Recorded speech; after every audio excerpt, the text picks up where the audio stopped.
right? So I'm going to construct LL1 predictive passing table for these grammar. Let us consider the grammar E derives E plus N or N. Okay, let us consider this grammar. We are talking about the top-down passing. Under the top-down passing, we are more specifically we are talking on LL1 predictive passing. Let us consider this grammar. E derives E plus N or E derives N. There are two production rules in this grammar. Two production rules.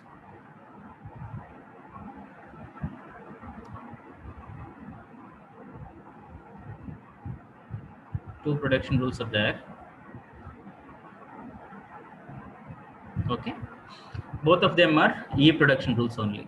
Okay, there are two ways of expanding E. One is with E plus N, the other one is with small n, that is token n, right? Now, if you observe the given grammar, it is in the form of I mean, if you consider the first production rule, the first production rule is E derives E plus N. E plus N. Okay, it is in the form of left recursive production rule. Left recursive production rule. Okay, why? Because on the left hand side we have a non-terminal E. The right hand side of that particular production also starts with E.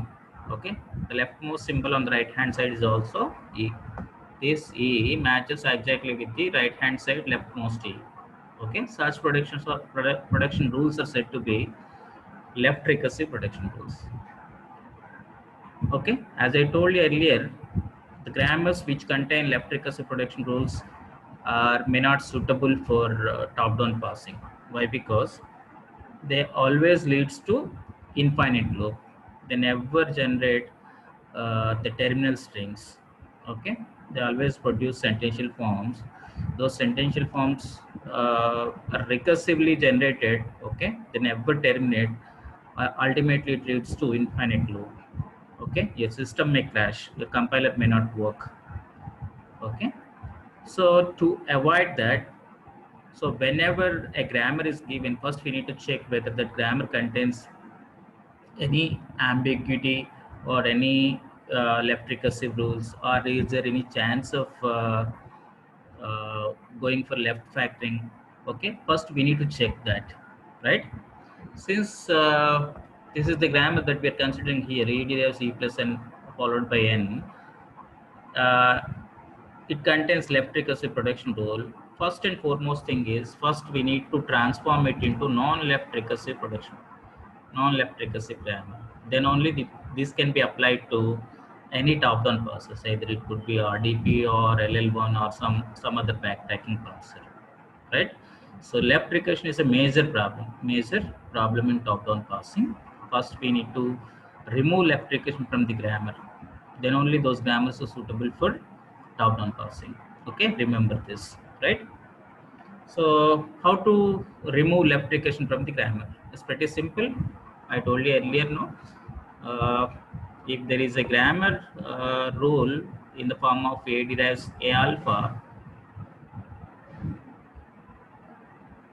and a set of non-A production rules, I mean A production rules which does not starts with A, then this can be transformed into A derives beta A dash, where A dash is the new non-terminal, right? And A dash derives alpha, the remaining portion in the first production rule. Alpha is a string here, okay? It's not a single symbol, A dash or epsilon, right? So this, I mean, the grammar that I have written on the right hand side of this implies sign is the non-left recursive one, non-left recursive grammar equivalent to this left recursive grammar, right? You got my point? So as far as the power is concerned, the left hand side grammar is equivalent to the right hand side grammar. Both will generate the same set of strings, but the right side production rules will eliminate the left recursion. Okay, so it doesn't enter into the infinite loop. It will never enter into the infinite loop. Okay. At the same time, it's a function preserving transformation. Function preserving transformation in the sense both will produce the same kind of thing. Whatever the first grammar did, the same thing will be done through the second grammar, or the transformed grammar, we can say, right? So this is how we'll transform a left recursive grammar into its equivalent non-left recursive grammar, right? Now let us try to write the non-left recursive version for the given grammar. E plus n or n.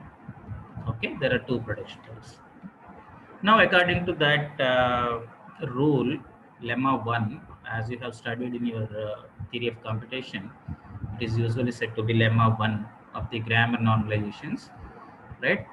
Now, what I'm going to do here, this is in the form of A derives A alpha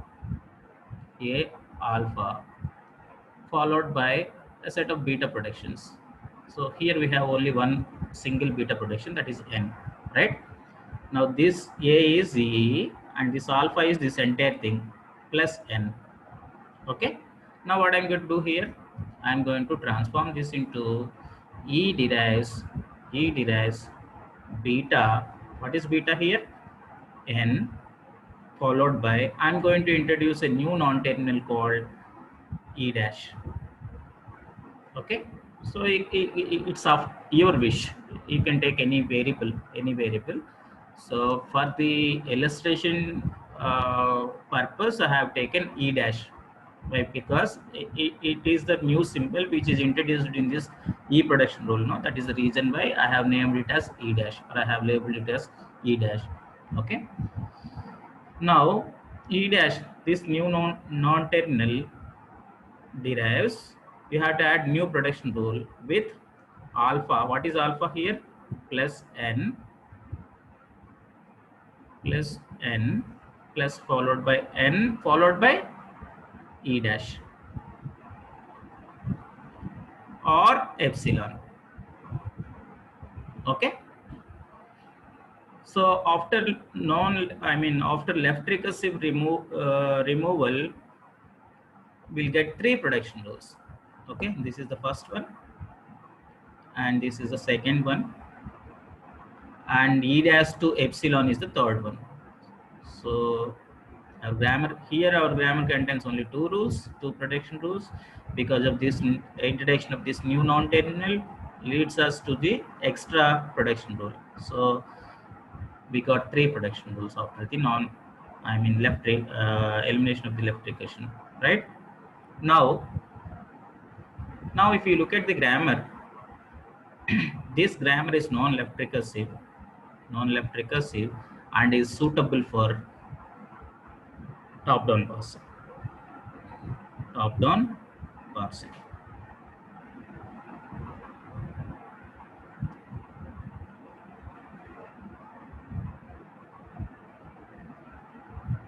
Right? Now in top-down parsing, what we'll do is we have four components. Like the top-down parser will contain an input buffer, okay, where we'll take our input. Usually this input is read into this input buffer. Okay, it is read from left to right only.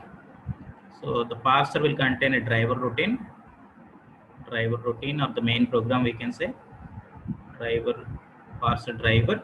Okay, so the driver program will look into this table. This table is nothing but There is an entry for non-terminal and terminal combination. This is what we call passing table, LL1 passing table, LL1 table. Okay. And here we have a stack. Okay. Right. So this is the schematic of the LL1 table driven parser. Okay. As you can see here, initially we insert the starting symbol of the grammar, onto the stack. Why? Because usually in top-down parsing, we start with the starting symbol of the grammar and we'll try to expand it with one or more production rules, okay, in such a way that it leads to the terminal string. Okay, if you are able to get the terminal string from this expansion, then we can say the terminal string is a valid string. It is derived from the starting symbol, hence we can say it is a valid string of the long page. Okay, so we are following the same thing here. We are starting with E, right? We are starting with E. E is pushed onto the stack. So this is what we call parsing stack. Parsing stack. Okay. There are 4 components in this LL1 predictive parser. One is input buffer. Input buffer. Okay. Input buffer is the place where we hold the input, right? And there is a driver routine, and there is a parsing table, and there is a parsing stack. Okay. Initially, we'll take the input into the input buffer, right? So suppose, let us consider n plus n followed by $. So let us consider this input, n plus n followed by $. So our input is n plus n followed by $. We need to check whether this is a valid string or not, whether it is syntactically correct or not. So that is our motto. So initially we start with E and E on top of the stack, and n plus n followed by $. Dollar is the right hand marker, right hand input marker on the input buffer. Right now the driver routine. Now the driver routine will look into the current top of the stack and the current input symbol. Okay, current top of the stack and the current input symbol. Now, if you observe here, the current top of the stack is E here, and the current input symbol is small n. The driver routine will look into the table, LL1 predictive parsing table. In the table, there is an entry for E with n. E with small n, there is an entry. That entry may be something like this. E derives a production rule. E derives some plus n. Okay. If that is the case, what we'll do is we'll use that production rule. The production rule that is specified again as the entry of E and N. We'll use that production rule for expanding E. Okay. Right? While expanding a particular non-terminal, what I have to do? The driver routine will look into the current top of the stack and the current input symbol. There is an entry. So usually there is an entry corresponding to that in the parsing table. If there is an entry, we'll use that production rule for expanding that. Right? Now what I mean to say here is the key thing, the entire parsing will work based on this only, the table. Right? So the table is the heart of the parser. Heart of the parser, we can say. Right? Without table, we can't do anything. So there is an entry for each and every terminal and non-terminal combination.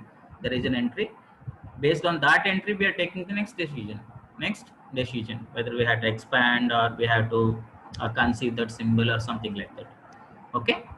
So the key thing is how to build this, how to construct this parsing table. So that we will see now, right? So generally in your examinations, generally they will give a somewhat complex grammars, right? Grammars with say 10 production rules or 15 production rules. But for the illustration purpose, I have taken a simple grammar, e derives e plus n followed by e derives n, a simple grammar with only two production rules, right? So if you are able to follow this, then you could do you can apply the same procedure for any number of rules, or a grammar with more number of production rules. Okay, the procedure is same. Only thing is, if you have more production rules, ultimately they will take more time for construction, right? So let us dive into this, right? Now, how to construct the predictive parsing table? That is our question, right? For constructing the predictive parsing table, it is aided by two functions, right? As I told you earlier, if you want to construct a predictive parsing table, you need to predict the next coming input symbol, right? How to predict that next coming input symbol? So that can be done through two sets, two functions we can say, right? One is first function, first, and the other one is follow set. Okay, we are going to construct, we are going to compute the first and follow sets, for each and every non-terminal and terminals in the given grammar. Okay, so what is the reason behind computing these first and follow sets? We are computing these first and follow sets to predict the next input symbol. Okay, since it's a predictive parser, we need to know what is the next input symbol. Based on that, we'll expand our the current top of the stack symbol. If the next input symbol happens to be plus, okay, we need to expand our non-terminal on the top of the stack in such a way that it leads to plus. Okay, if plus is exposed on top of the stack, this plus on top of the stack gets cancelled with the plus in the input buffer, so that the input buffer advances to the next symbol, right? So your parsing process goes on like that, right? So the prediction is important here. We want to match the current input symbol with the current top of the stack. Whenever you get the match, you can proceed further, right? You can go to the next symbol, you can read it, and you can proceed like that. Okay, once the stack is empty, after completely processing the input string, if the stack is empty, then we can say given string is a valid string. Okay, this is something like your PDA, push down automation, with empty stack acceptance with empty stack. Okay, please recall that in PDS, in push down automation, you might have studied that there are two ways of accepting the strings. One is through the empty stack acceptance, the other one is accepting through the final state. After completely processing your input, if the machine halts in a final state, in one of the final states, then we can say the string is a valid string. Okay, here we are following the first case, right? Perhaps the second case will be following it in shift reduce parsers, right? The LR parsers that we'll discuss in the due course of time, right? Now let us consider it, how to compute the first and follow sets for this grammar. E derives e plus n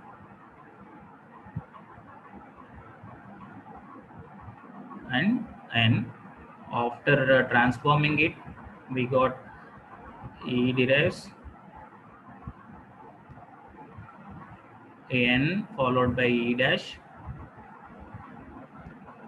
and e derives e dash derives plus n followed by e dash followed by epsilon. So we need to consider this grammar now. Okay, so this is our grammar. For this, we are going to compute first and follow, not for this. Okay, this is the given grammar. We have transformed that into this one. Now let us compute the first of non-terminal E. Okay, what is first of E? According to there are three rules for computing first of E, and there are three rules for computing the follow of E. You need to know those rules. Okay, otherwise it could be very difficult for us to compute these first and follow sets, right?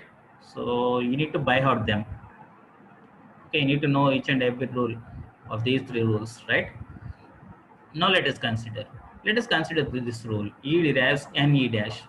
Okay, if there is a production rule in the form of A derives alpha, then the first rule of says that first of A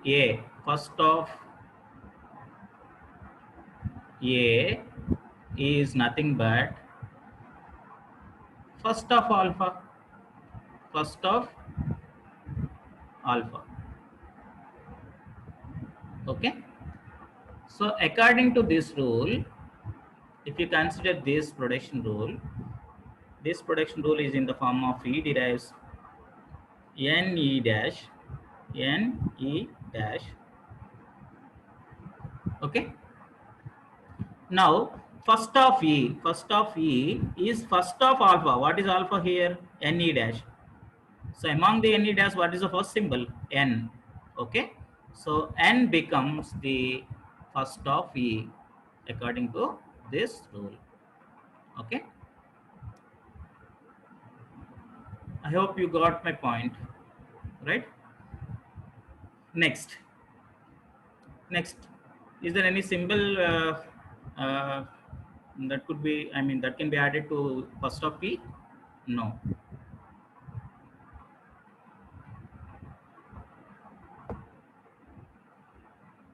So there are no symbols to add. Okay. So I think that's it. Yes. 1 minute.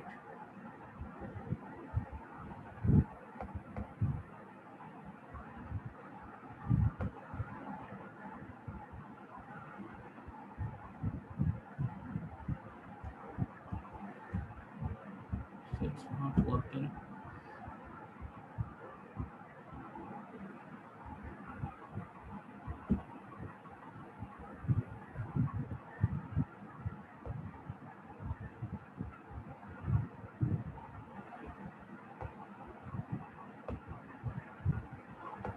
Right. That's it. Next, first of E dash. First of E dash. First of, for each and every non-terminal, we have to compute this first.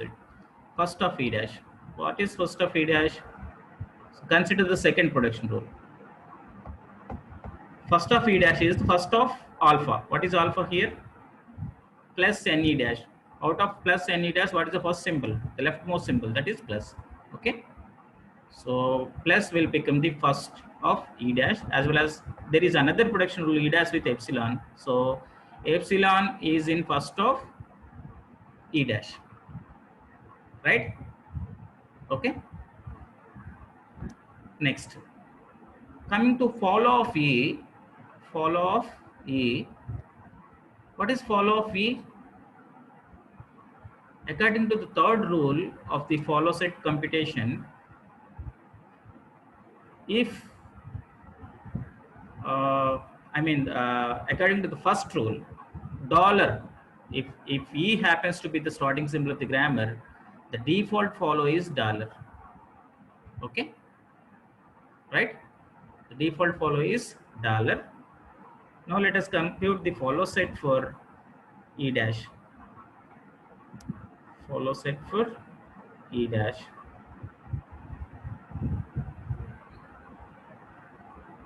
Okay, so what is follow of E dash? So as you can see here, consider the second rule. E dash derives to plus Ne dash, where E dash E dash can be derived to epsilon or reduced to epsilon. Hence we can say the follow of E dash. So let us consider this. E dash derives to epsilon. According to the third rule of the follow computation, the follow of E dash is in follow of E, is in follow of right? The follow of E dash is in follow of E. So what is follow of E dash? It is in follow of E. In follow of E we have dollar, so we have to add dollar as a follow of E dash. Follow of E dash. Okay. Now this is the these are the sets, first and follow sets.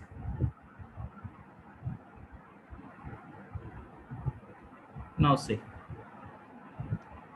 Now by using these sets, I'm going to construct the predictive passing table for the given grammar. Okay. So I hope you remember the predictive passing table construction. So this is the algorithm. For each projection A to alpha in a grammar, do the following. For each terminal A in first of alpha, add A derives A in M A comma A, right? So let me explain here. So we need to construct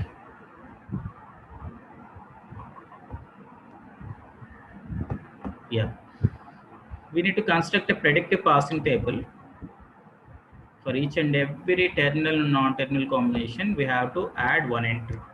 Okay, this is n by t. N by t. N stands for non-terminals, t stands for terminals, right? How many terminals are there in the given grammar? We have n, we have plus only two non-terminals, and we have to consider dollar as well. Dollar is also considered as the input. Okay. So how many non-terminals are there? So we have two non-terminals. One is E. E is the starting symbol of the grammar. After elimination of the left equation, E dash is another grammar symbol, another non-terminal, you can say, right?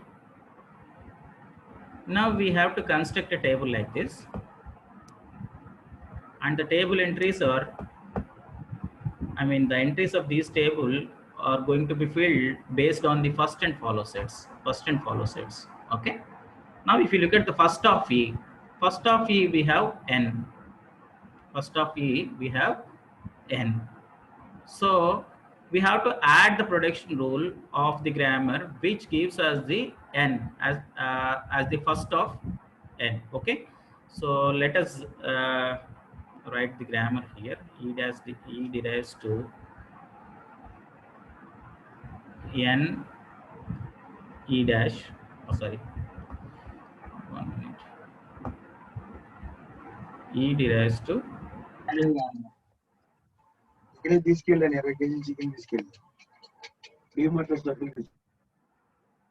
yeah. E derives to n E dash, and E dash derives to plus n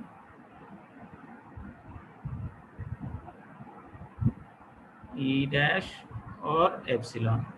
Okay, so this is the grammar. Now E with n, we have to apply this rule. Okay, this is the rule that gives us this first of E, first of E, that is n. Okay, we have to add this rule here. Okay, E derives ne dash. Okay, the entry corresponding to E with n is E derives ne dash. Why? Because we are adding this rule. Why? Because